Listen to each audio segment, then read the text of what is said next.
তো বন্ধুরা মাদের বাড়ি যাব আর ঘুরতে যাব না তা তো কখনো হয় না, তাই না? তো বন্ধুরা দেখো আমি মাদের বাড়ি চলে এসে তাকে ঘুরতেও বেরিয়ে গেছি। আর দেখতে পাচ্ছ রাস্তাটা সত্যি খুবই সুন্দর।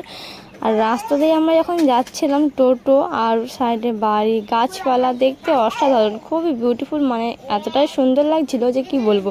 তো বন্ধুরা দেখো আমাদের এখানটা সত্যিই খুব সুন্দর। তো চলো বন্ধুরা যতক্ষণ আমি যাচ্ছি ঘুরতে ততক্ষণ আমার ভিডিওটা দেখতে থাকো শেষ পর্যন্ত, না টেনে পুরোটা, তাহলে বুঝতে পারবে আমরা কোথায় ঘুরতে যাচ্ছি, এমনকি কোথা থেকে কতটা অবধি গেছি।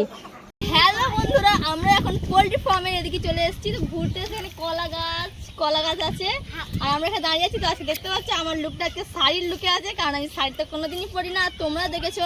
তো শাড়ি আজকে আমি পরলাম। তো তোমরা কমেন্ট করে জানাবে যে আমাকে শাড়িতে কেমন লাগছে আর জামাতেই বা কেমন লাগে। তো বন্ধুরা চলো যতক্ষণ আমি ঘুরবো তো আমার ভিডিও তোমরা দেখতে থাকো শেষ পর্যন্ত। বন্ধুরা ঘোরা শেষ আর বাড়ি আসার সময় দেখি রাস্তার ধারে ফুচকা, আর ফুচকা খাবো না তা তো কখনো হয় না। তো দেখো আমি ফুচকা খেতে এসে মানে আমার আগে আমার ভাইরা দাঁড়িয়ে পড়েছে। তো চলো আমার ভাইরা ফুচকা খাচ্ছে, আমি ফুচকা ভাবলাম বাড়িতে নিয়ে গিয়ে খাবো। তো রাস্তার ধারে তো খাবো মানে আমি খেতে পারি না।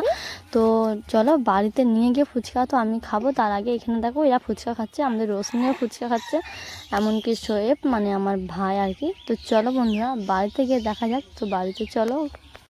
তো বন্ধুরা বাড়িতে এসে মায়ের হাতে কাঁঠাল ভাঙা তোমাদের সঙ্গে শেয়ার করলাম। তো চলো বন্ধুরা আজকের মতো আমার ভিডিও আমি এখানেই শেষ করলাম। সকলে ভালো থাকবে, সুস্থ থাকবে, দেখা হবে আবার নতুন কোনো ভিডিও নিয়ে।